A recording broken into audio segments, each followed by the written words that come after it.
Despite a spike in homicides nationwide last year, Metro continues to have the most success of any major department solving these most serious of cases, with a clearance rate of more than 90%. But it's that remaining 10% that has Metro determined to keep everyone from becoming a statistic, sharing the names, faces, and stories of murder victims until their cases are solved. Fox 5's Kim Passoff shows us how in this special report.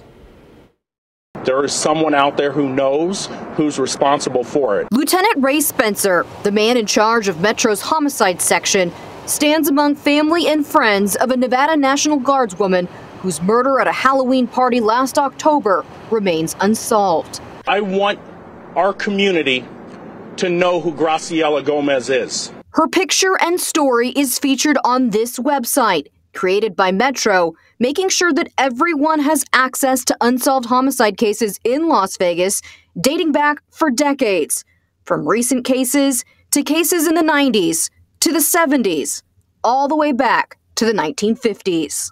Unfortunately, there are those cases that we can't solve, and it's important that everyone realizes that we never forget. From a 17-year-old student whose body was dumped on the side of the road, to a taxi driver found dead in his cab, to an elderly woman found strangled in her home.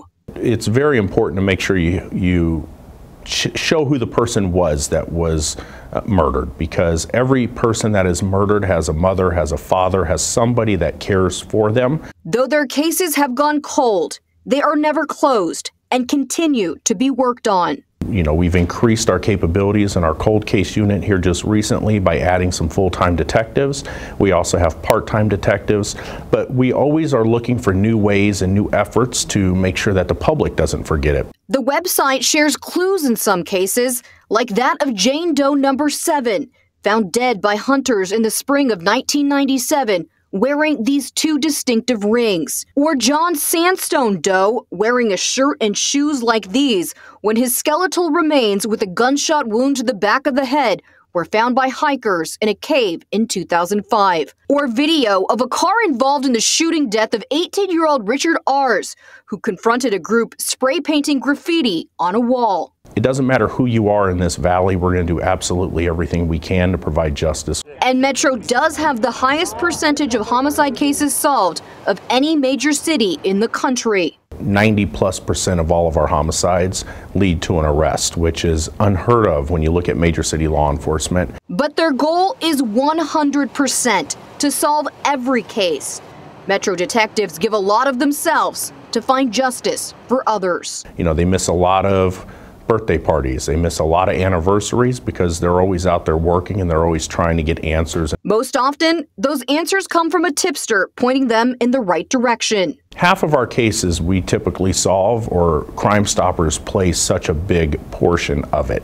Crime Stoppers allows people to report anonymously, often for a cash reward over the phone or online. Lieutenant Spencer says he never knows who the tip comes from, but sometimes it is enough to crack a case wide open. People often don't realize they may have a small piece of the puzzle that solves the case. Recently, a tip helped solve the case of Kashif Brown, a father of 3 shot and killed while pumping gas on his way to work. His girls would never get to grow up with their dad. Roderick Lee was arrested months later and charged with his murder.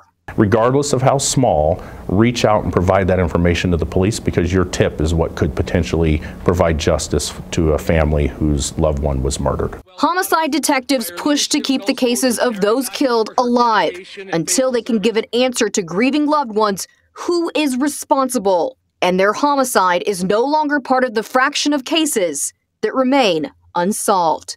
Kim Passoff, Fox 5 News, local, Las Vegas.